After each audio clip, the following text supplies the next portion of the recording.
can't stay.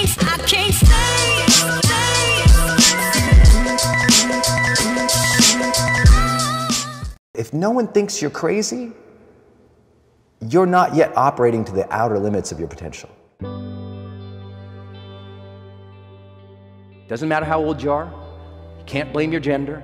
Doesn't matter where you're from. Doesn't matter how smart you are. Doesn't matter what your personality is. Doesn't matter how many strengths you have or what your strengths profile is at all. Doesn't matter how creative you are or empathetic. Doesn't matter how many years of experience, and doesn't matter how much you get paid. You can't blame them anymore. The data doesn't prove it out. Now, some people say, well, Brendan, those things must matter. I've seen studies. No, I'm not saying those things don't matter. Many of those things are very important, especially at certain parts of your life. But in high performance, it's not the study of initial success, okay? Initial success is nice, and it's not the study of peak performance either, because at the top of every peak is a valley. I think people are tired of the ups and downs in life, and they want that steady path to growth. I'm a creator, but it's not what made me a high performer. There are a lot of people who are creative who can't organize their way out of box. There's a lot of people who are also empathetic, deeply caring, but they can't get stuff done. There are a lot of people who are extroverted who also push away people. So we can't say that any of those things lead to long-term success. But when we get it right, everything changes. High performers are more successful than their peers in almost every category of measurement you could take, whether how much they earn, what they do, how far they succeed in their own industry, etc. They're also less stressed. More success only stresses you out when you don't have the habits to handle it. Don't fear success, get better habits. That's all. High performers are prolific in their field, no matter what that means. If they're a salesperson, it's more sales calls, right? If they're an artist, it's more paintings. If it's a musician, it's Beethoven, right? It's just cranking out the product that matters in your area of expertise. They work passionately, whether you pay them high or not, because they're driven by intrinsic motivations, the care, the passion, the art, the fulfillment of what they do. They're admired and they're adaptive. They change faster, they make decisions faster. They're happier than most people, they're healthier than most people, they get better grades, and they also feel appreciated about their work. There's no loneliness at the top. They feel like people appreciate them, understand how hard they work, and they feel rewarded for it. In other words, a lot of these people you might not initially like. These people are extraordinary, but not by accident and not by birthright, by habits. We proved it. There's 11 effective habits that makes a person successful in general, but when we tried to bust it down and we said, look, can we prove that they're doing it on purpose? Can we watch it and observe it and track it and measure it? Can we change it? That's what malleable means. Is it trainable, meaning can they get better at it and we can show it? And does it work across domains? It works for you, your team, your brother, your sister, your mother, your grandparents, everybody that can it work across life? Is it universal, in other words, was our question. That broke it down then to only 6 habits, which I'll share with you now. The first one, seek clarity. High performers seek clarity before they do almost anything. They don't get clarity as if one day in life they wake up and everything's perfectly clear and they know exactly what to do. No, it's not get clarity, it's seek clarity. They are consistently seeking clarity more than anybody else. Many of you guys know I've been blessed to do some online courses with Oprah Winfrey. And one thing I love about her is every meeting she starts, her first question in all the meetings after, hi, how you doings, are what's our intention for this meeting? What's the intention for this meeting? Before the meeting starts, she wants to, not what's the agenda, who's talking about, what's the intention, what are we trying to do here? That's seeking clarity. We found that high performers look to the future more than the general population by over 70% in a positive frame. Meaning they look to tomorrow and they say, who can I be? How do I want to interact with people? What skills do I need to develop? How do I want to serve? They're seeking clarity in those ways. And now, we all seek clarity. High performers do it more often. Common sense is not always common practice. And that's why so many potentially great people fail to ever reach their full potential. Common sense is not always common practice. High performers have made seeking clarity a common practice. They also generate tremendous amounts of energy by will. They generate energy. They fire themselves up But it's not just generating energy by will. In every measure, mentally, emotionally, and physically, high performers peak out over the general population by almost 70%. They deal with stress 70% better. They're in better physical shape for their age. It's just like it's not by accident. They're generating the energy they need to serve in the world. They're not waiting for it. See, a power plant takes energy from one area, transforms it into a different form of energy, stores it, then transmits it. High performers do the same thing. They don't hope one day they're going to be satisfied. They make themselves feel satisfied. They don't hope to find peace after they've accomplished everything. As they're accomplishing, they're making themselves find peace.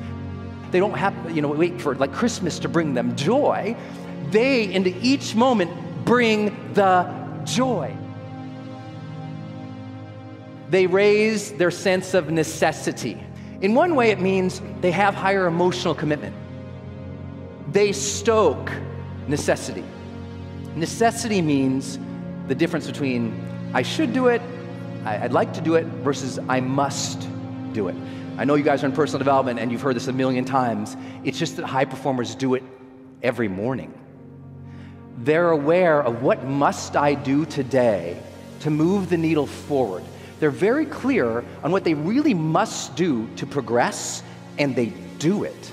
And they do it because they've associated their internal identity with their external obligations. So they know my internal standards and values line up to make me go there.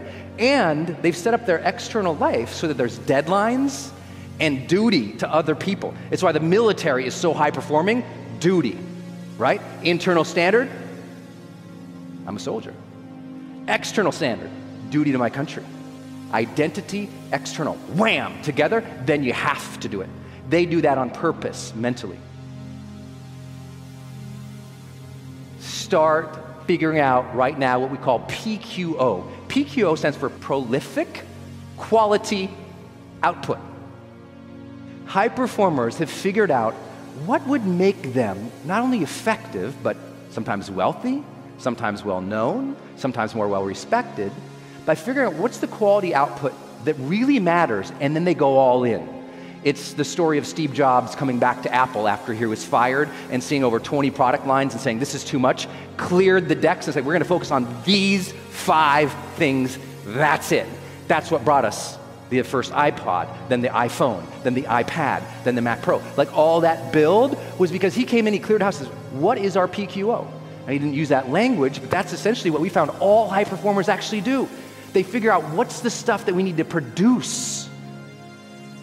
The root of productivity is produce. So busy work is not the same as your life's work. You got to figure out your life's work. What is the things that you need to create that will shift and change everything and leave your legacy? High performers actively, consistently are seeking to develop influence with people, and they work so hard at it. They're very, very conscious of how they're impacting their kids, how they're impacting their friends, how they're impacting the world around them. They're doing it on purpose, too. They want to be role models. Think about anybody who's ever been influential in your life. Who's been the most positively influential person in your life for a moment? Think about that. And once you have that, I guarantee you, I can tell you exactly why they were influential, because our studies proved it out. What makes somebody influential, number one, I bet that person who made such a difference in your life, they taught you how to think. Influential people are telling you how to think about yourself sometimes, about your relationships sometimes, about how you contribute sometimes, how to think. Second thing they did, they challenged you. They challenged what you contributed, what you gave, what you were capable of. They said, you're better than this young woman, you're better than this young man, you got more in you, come on, let's go. They pushed, they challenged. And third, they role modeled the way. They role modeled the way for you, and that changed everything. High performers demonstrate more courage than most people. They demonstrate more courage than most people. These 6 habits change everything. But this last piece is so highly correlated with high performance, you gotta get it. Demonstrating courage means it is time for you to tell your family what you really think, need, believe, dream of. Same with your team, same with your spouse. All the holding back of what you really want in life, in silence, there is suffering. High performers share what they really want of life. Because if you can't share it, you can't get it out there, you can't attract it, you can't move it. High performers deeply care about sharing what's true for them. And they're willing to step into uncertainty even when they don't know what to do. Maybe someone's going to reject you if you start your dream. No, likely somebody is going to reject you. But either you can look in the cave of uncertainty and go, I don't want to go in, I'm so scared, I'm so scared. You go, what's this going to be like? And you wander in with a flashlight of curiosity. And you say, I wonder what this could be. And now your curiosity starts looking like courage. And everyone goes, wow, you got a lot of guts. And no, you're just being curious again. Sometimes allowing yourself to put yourself out there and start asking more questions, that's courage too. But at the end of the day, we've got to take more action. Today is a new day. Today is a day for you to begin creating a joyous, fulfilling life. Today is the day to begin to release all your limitations. Today is the day for you to learn the secrets of life. You can change your life for the better. You already have the tools within you to do this. Your first goal when you open up your eyes should be to focus on the things that ignite your spirit and bring you joy. I want you to focus on the things that you appreciate in your life, the things that you're grateful for. I don't care who it is or what it is. You control what's in your container. You control what you think about, what you choose to allow in. People don't want to hear the truth. They don't want to deal with reality. Why?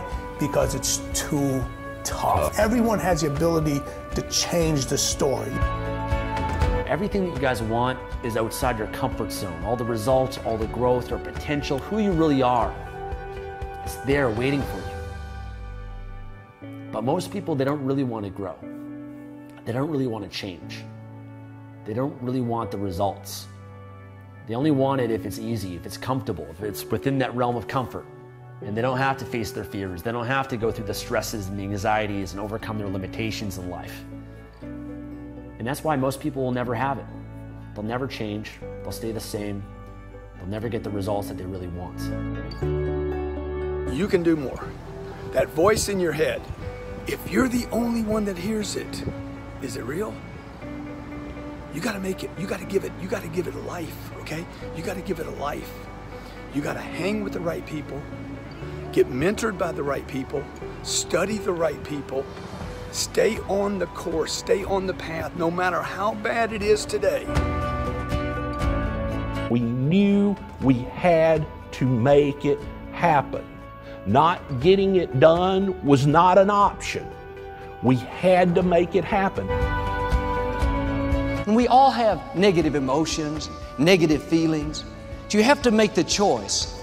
I'm not going to give this jealousy, this bitterness, this anger, valuable space and let it poison my life. I'm going to protect what I allow in me. Now, today, this moment, you can choose to change your thinking. It won't turn around overnight, but if you are consistent and daily make the choice to think thoughts that make you feel good, you will definitely make positive changes in every area of your life. You may be in a difficult time. You feel like you're being pulled back. This is not the time to get discouraged. I don't understand it. Why did this happen? No, the right attitude is, I'm coming back stronger. You are going to get what you're looking for. So if you're looking for success, you're looking for happiness, you're looking for prospects, you're looking for recruits or clients, I'm telling you, the more you're consciously looking for those things, you're going to see them. When you're looking to win, you're looking for victory. If you actually want something, you can have it. Right there and then, you have an opportunity to steer your thoughts and your emotions in the direction that you want them to go, not in the direction that they're telling you to go. In other words, you can literally choose to seize the day, or you can let the day seize you. I believe that there are two types of people in this world. There are dreamers, and then there are doers, the people that are willing to take action and make the world happen. I truly believe that all of us, inside all of us, we all have what it takes to do and to take action and to create change in this world. Passion is a result. Passion is an energy. Passion is the feeling you have when you're engaged in something that you love. Passion is the feeling you have that you would probably do this for free, you know, and you can't believe somebody pays you to do it, you know? And I think we mistake that passion is something we do in our private lives, but it shouldn't be done, you know, in our careers, for example. And I'm a firm believer that you are who you are. And anybody who says, I'm different at home than I am at work, in one of those two places, you're lying. And the goal is to make everything you do in home and at work something that you have excitement to do. So how do you find the things that you're excited to do? Well, it's actually easier than you think. What are the things that you love to do? What are the things that you would do for free? Your life is in your hands, 100%.